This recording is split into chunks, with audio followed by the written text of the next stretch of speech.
E aí, Alberto, como é que tá? Tranquilo? E aí, Lucas, beleza? Tranquilo? Beleza.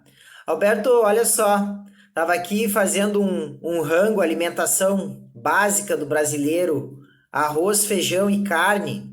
E aí, na hora de fazer o feijão, fiquei pensando aqui, se existe diferença numa panela normal, em cozinhar esse feijão numa panela normal ou numa panela de pressão, se existe diferença na hora do cozimento ou não, como é que se dá isso? Não sei se tu poderia estar me auxiliando aí. Não, claro. Olha só, Lucas, isso tem uma discussão legal da gente fazer aí. Tem gente, por exemplo, que diz que se fizer numa panela de pressão vai ficar meio sem gosto, insosso, enfim. Tá. Mas olha só, deixa eu te dar um panorama assim, de como funciona uma panela de pressão, então, tá? Aí a gente vai discutindo isso com mais calma. Cara, para entender uma panela de pressão, a gente precisa fazer uma discussão rápida sobre os estados físicos da matéria, tá? Claro, cara, basicamente assim, ó, sólido, líquido e gasoso, tá?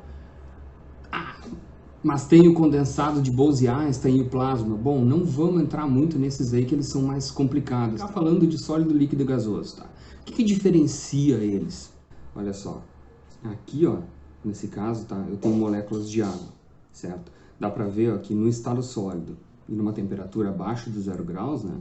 Eu tenho... As moléculas ainda vibram, assim, mas elas têm uma ordem, ó. Elas se mantêm organizadas, tanto num espaço curto quanto num espaço mais longo, certo? Se eu olhar elas na forma líquida, tá? Eu vou ver que a desorganização é maior, tanto que ela nem possui uma forma definida, certo? Aqui, ó, as moléculas se movem, né? Se eu olhar num curto espaço, elas possuem uma ordem, mas num espaço maior elas já não têm tanta ordem assim, então elas são capazes de fluir umas por cima das outras, tá? E já no estado gasoso, certo? Eu não tenho nem ordem de curto nem de longo alcance. Tá, e tem uma discussão também que tem que ser feita, que é a seguinte: dentro de uma panela de pressão, tá, eu vou ter uma mudança entre esses estados físicos, uma mudança do líquido para o gasoso, do gasoso para o líquido, tá? E como é que se dá essa mudança dos estados físicos? Cara, vai acontecer o seguinte, olha só, a água, tá, ela tem um comportamento que é o seguinte: quando ela está abaixo de 0 graus Celsius, certo? Ela vai se apresentar no estado sólido. Bom, à medida que eu vou aumentando e aumentando essa temperatura, a gente vai chegar no ponto de fusão, certo? Esse ponto de fusão da água é 0 graus Celsius. Então ela vai se manter a 0 graus Celsius até que toda a água passe do estado sólido para o estado líquido, tá? Cara, um exemplo mais clássico disso é um gelo derretendo. Então, o gelo derretendo, ele vai estar sempre a 0 graus, certo? Claro, ele vai estar a 0 graus até chegar no líquido. Então, quando todo aquele gelo derreter e ficar no estado líquido, essa temperatura começa a aumentar de novo até chegar a 100 graus. 100 graus é a temperatura de ebulição da água, ou seja, a temperatura que ela começa a passar do estado líquido para o estado de vapor, estado de gasoso. Então, essa água se mantém a 100 graus até ela passar para o estado gasoso. Tá. Então, como é que vai funcionar uma panela convencional? Por que um cozimento dentro de uma panela convencional vai levar muito tempo? Cara, porque a temperatura máxima que tu consegue, tá, numa panela convencional, já que a pressão é a pressão atmosférica, vai ser a temperatura de 100 graus Celsius. Ela não sobe mais que isso. Ah, até isso é interessante porque eu uso essa temperatura estável, tá, de mudança do estado físico líquido para o vapor, para fazer uma técnica que o pessoal aí que gosta de derreter chocolate ou fazer um cozimento mais lento, como um pudim, por exemplo, usa, que é o banho-maria, tá? Banho-maria vai ser um cozimento bem lento, tá? Porque a água não passa dos 100 graus Celsius, ela vai se manter nessa temperatura o tempo todo. Então, como é que eu vou fazer para um feijão, então, cozinhar mais rápido, tá?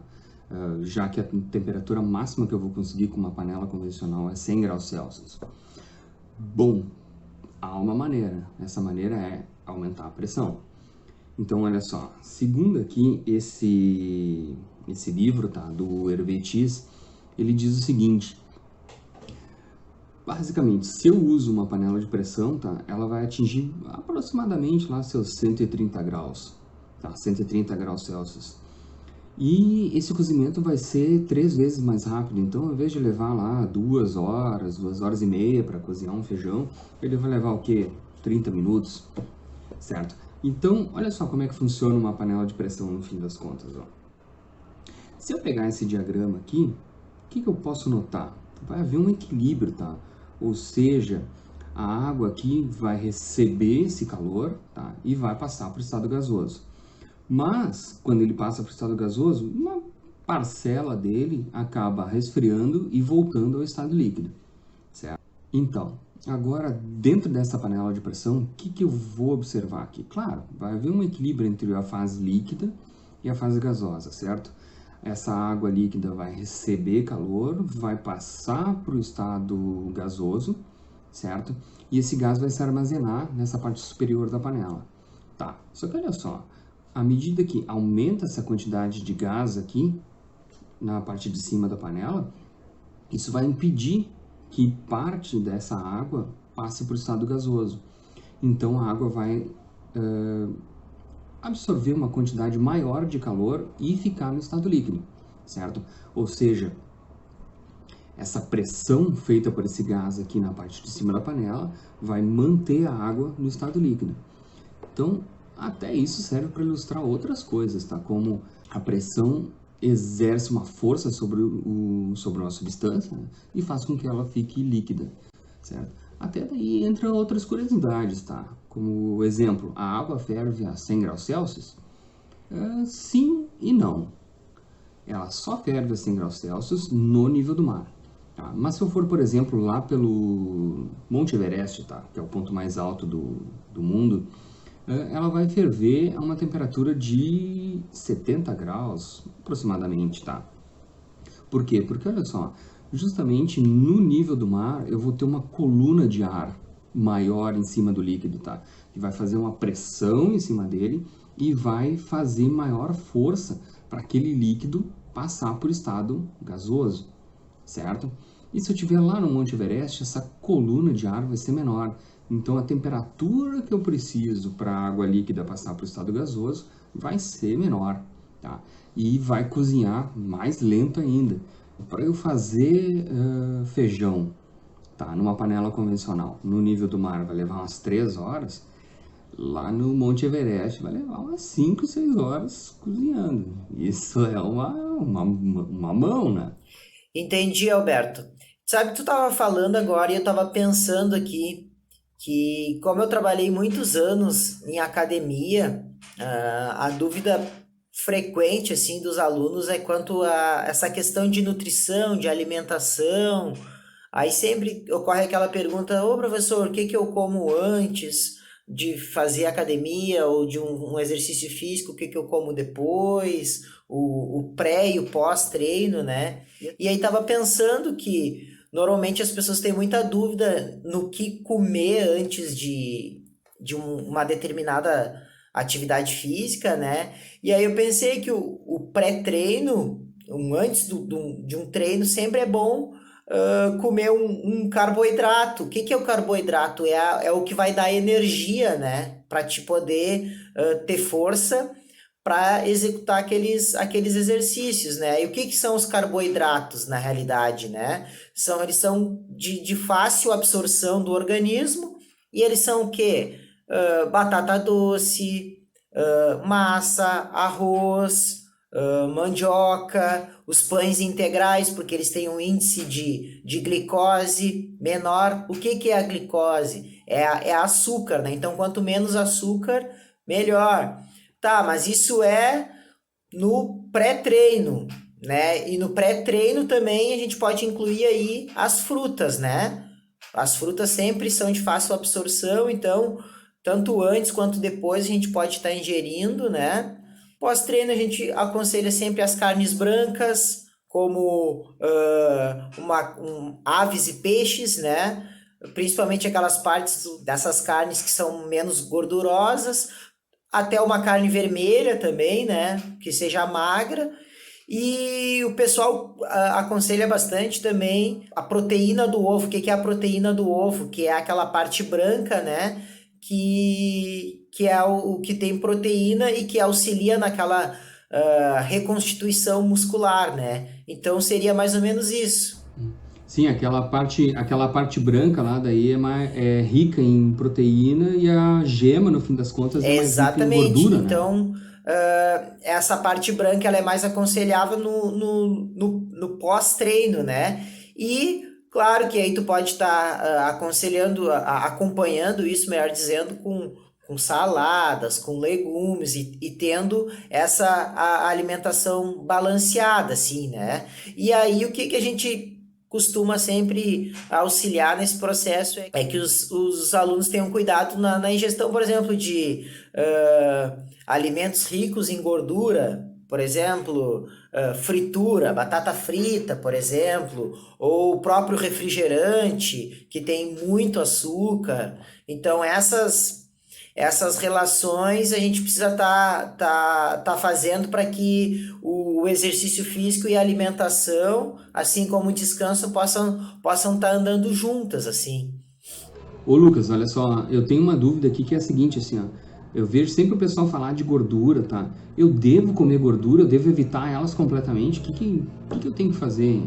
Não, na realidade é assim, ó.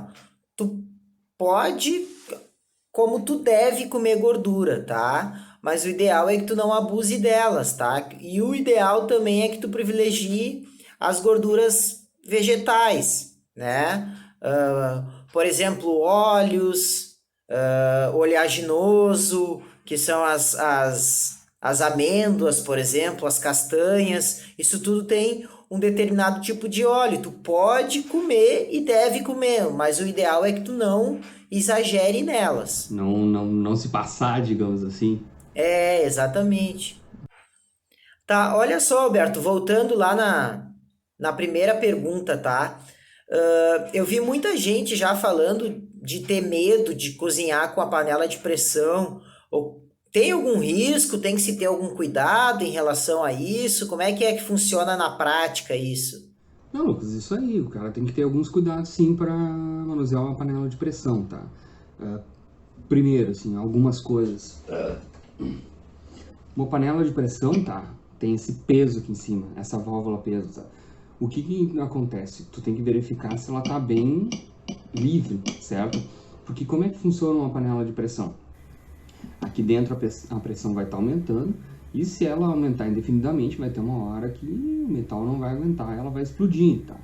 É o seguinte, chega uma hora que a pressão aumenta tanto que essa válvula sobe. Quando ela sobe, ela alivia a pressão, aliviando a pressão, não tem gás o suficiente para empurrar essa válvula para cima, ela volta a descer, volta a esquentar, volta a aumentar a pressão lá dentro e aí sobe de novo e baixa e vai ficar assim o tempo todo. Por isso que dá aquele sonzinho, aquela coisa bizarra, né? Que são características de panela de pressão funcionando, certo? Então, manutenções de panela de pressão. Esse peso tem que estar livre, tem que ter cuidado se essa válvula de segurança está em perfeito estado, se ela está funcionando, se ela se mexe. Borrachas. Essas borrachas de dentro devem ser trocadas, dependendo do fabricante, tá? Mas alguns falam de 2 em 2 anos. Então essa borracha tem que estar em boas condições. A válvula tem que estar funcionando livre. E sempre que tu for lavar uma panela de pressão também, tá? Tem que acompanhar o seguinte. Essa válvula tem que estar limpa. Eu tenho que tirar o peso. Ele tem que estar com as aberturas limpas, tá? E, claro, sempre usar aquela boa e velha agulhinha de limpar fogão, tá? Para limpar alguns orifícios de dentro da válvula. A válvula